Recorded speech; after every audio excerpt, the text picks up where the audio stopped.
magturo rin tayo ng tama. And that is the kind of engagement that I think should be there. So kudos to those who have already established that relationship with our auditors, because maganda yun. That's I think a way on how we can actually progress and move forward. Because ang COA po, hindi kami frontline agency.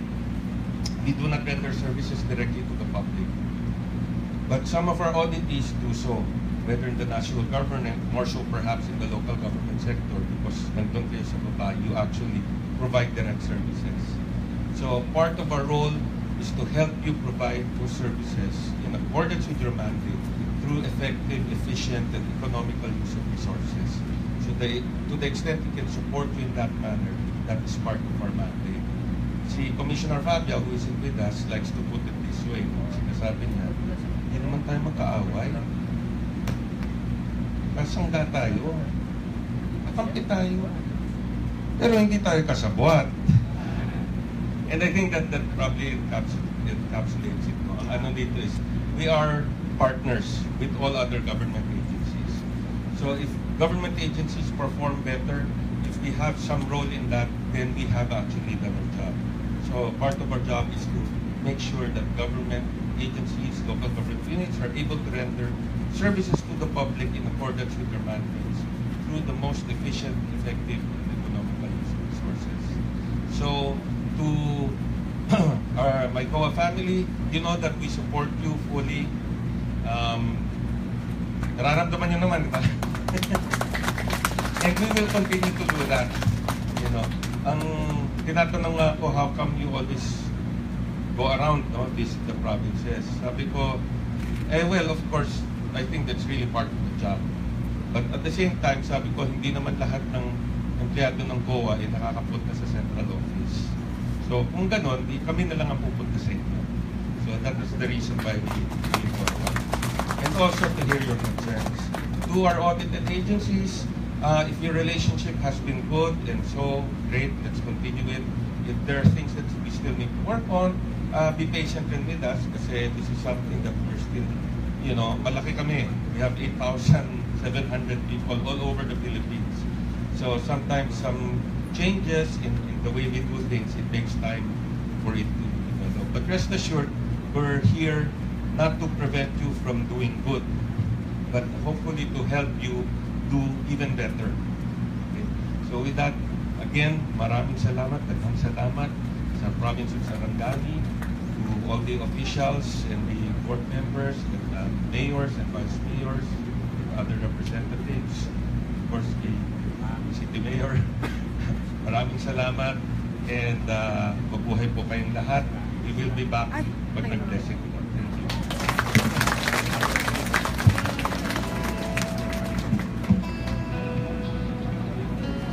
Thank you, sir. We also would like to acknowledge the presence of the Mayor of Municipality of Malungon, Ma'am Tessa Constantino. And this time, let us welcome the Provincial Governor of Sarangani, Honorable Steve Chongbian Solon. Salamat. Of course, our Chairman Michael Aguinaldo. My fault, sorry. To Assistant Commissioner Aguilar, Director Omar Roque, to Director Ursal, of course the consultant Mr. Heron, who is here today, our Regional Director Ma'am Susan, ARD Tatukan,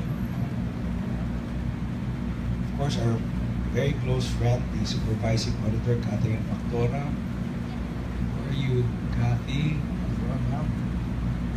And our good friend from Sarangani Province, the lady who organized all of this, Ma'am Babes Pamintuan.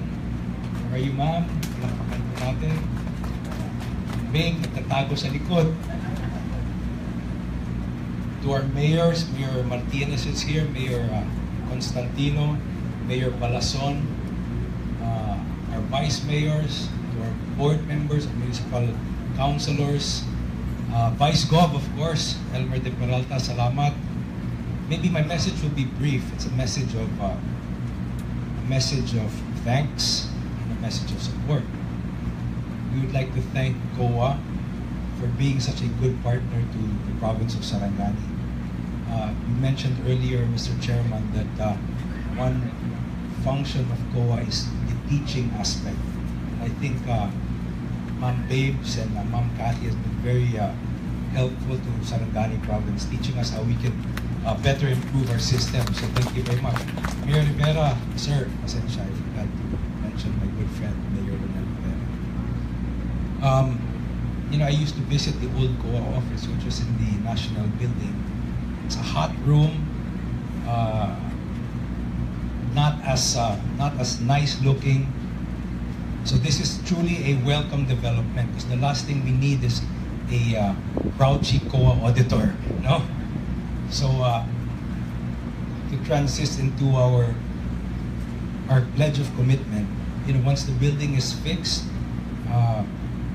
Sanggunian, Vice Gov, myself, Senator Manny Pacquiao, Congressman Ruel Pacquiao, we will help in any way we can to make the building better and more comfortable for you. That's our promise. That's our promise. And rest assured, we will improve our systems with the guidance of Ma'am Babes, RD, and Ma'am Cathy. Just for your information, Sarangani, we were awarded the seal of good governance. Good governance, under that is good financial housekeeping, so on and so forth. So we are really trying to make it as efficient as we can, the operations of government. And sana hindi kayo magsawa, na tulungan po kami so that we can move and get things moving quicker. Service delayed is service denied. No? So thank you very much. God bless all of you, our friends of the media. Mabuhay kayo lahat. Sulong Sarangani.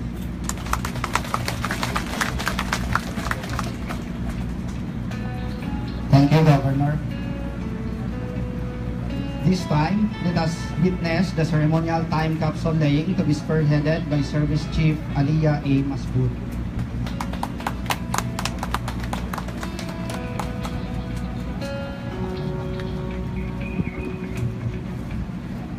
Our Honorable Chairperson Michael G. Aguinaldo, Honorable Assistant Commissioner Delphine Aguilar, Honorable Governor Steve Chongbian Solon, COA Regional Director Attorney Susan Donalvo, Assistant Regional Director Virginia Datucon, distinguished guests, my fellow COANs, ladies and gentlemen, good morning, Assalamu alaikum. It is my great pleasure and privilege to spearhead this momentous time capsule laying ceremony today, 2nd day of March 2017. What was supposed to be a groundbreaking event went promptly to this ceremony, which only shows how efficient our contractor is, as we are now in the construction stage of Pisaw here at Provincial Capitol Compound, Alabel, Sarangani. Inside that time capsule that would be buried in this very ground are the following: SP Resolution number 2016-08-037 dated June 14, 2016, authorizing Governor Steve Chongbian Solon in behalf of the provincial government of Sarangani to enter into a deed of usufruct with the Commission on Audit relative to the establishment of Pisaw within the Sarangani Provincial Capitol Compound, Alabel, Sarangani. Number 2, deed of usufruct made and executed by and between the provincial government of Sarangani, represented by Provincial Governor Honorable Steve Chongbian Solon, and the Commission on Audit, represented by Chairperson Honorable Michael G. Aguinaldo. Number 3 is the notice of transfer amounting to 20.43 million for Pisaw, Sarangani Province.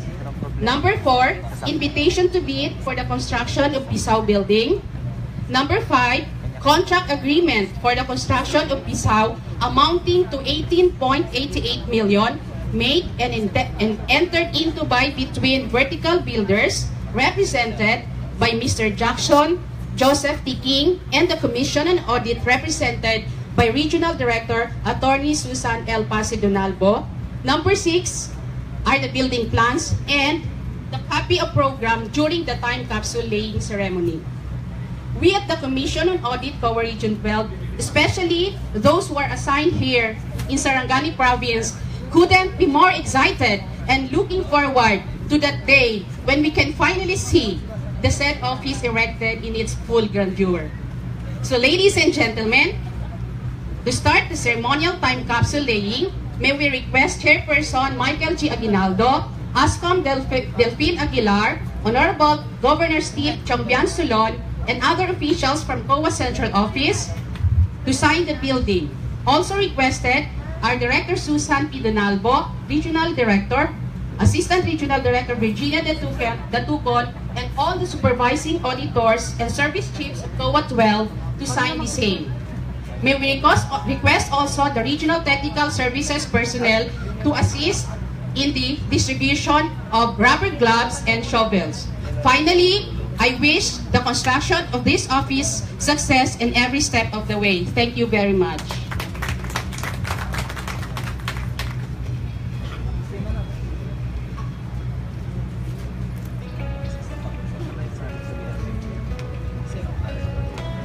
We also want to request Mayor Rivera to sign also the building plan. This time we also request the supervising auditors, service chief, regional supervising auditors of COA Region 12 to please fall in line on this side for the signing of the building plan.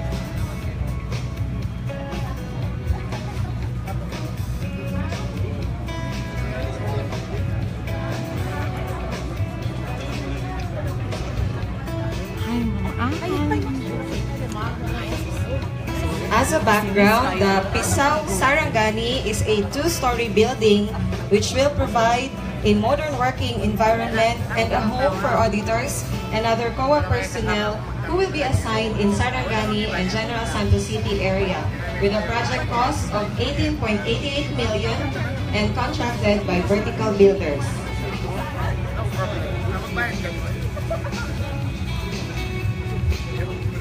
This building shall be completed within 240 calendar days. Site preparation started on January 18, 2017 and construction began in February. This project is expected to be completed on September 14, 2017. While the plan is being signed, we would also like to acknowledge the contribution of the provincial government of Sarangani on the realization of this project. For the 8th Sangguniang Panlalawigan for passing resolution number 2016-8-037 dated June 14, 2016, authorizing Provincial Governor Steve Chongbian Solon to enter into a deed of usufruct with the COA, which was executed on October 4, 2016. For these documents to be included in the time capsule, may we request the Sangguniang Panlalawigan headed by Vice Governor Elmer T. De Peralta to turn over the SP resolution. And the Provincial Governor Steve Chongbian Solon to turn over the deed of usufruct to the chairperson. Before the laying of the capsule, we would like to have a ceremonial turnover of the SP resolution and the deed of usufruct from the Sarangani province to COA. We invite the Vice Governor and all the board members of the Sangguniang Panlalawigan. Please join the group.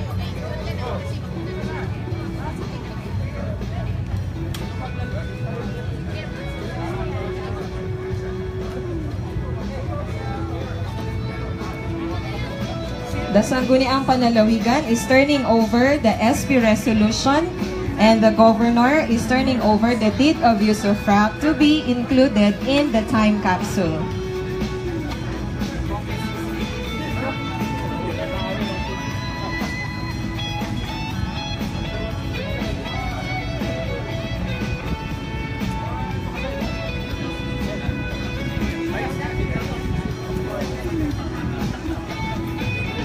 Thank you, officials of Sarangani. Hindi na usong pera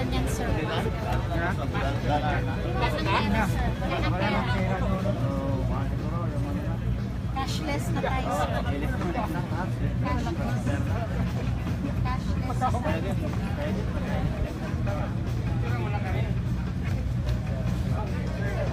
Now, we request the Honorable Chairperson to put the roll of documents inside the time capsule for proper sealing.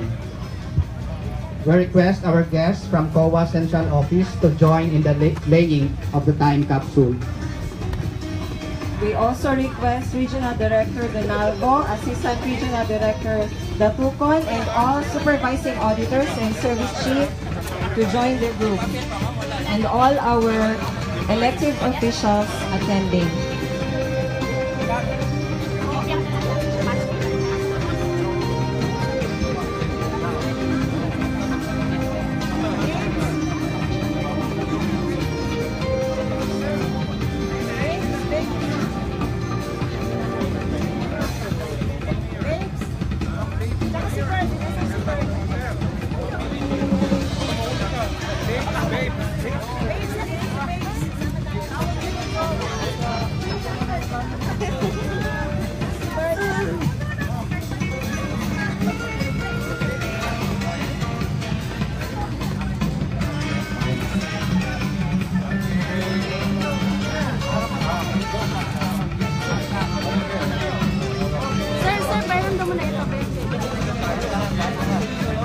The time capsule laying ceremony serves as a commemoration of the adding of a new structure, the Pisao Building, in the landscape of the provincial capital compound of Sarangani. This also provides opportunity to introduce and showcase the proposed facility to the community it will serve, specifically government agencies within the province of Sarangani.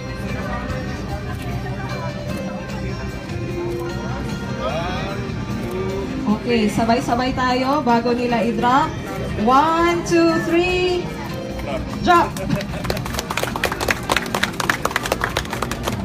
This ceremony also serves as a way to honor and thank those entities who have made a significant impact on the realization of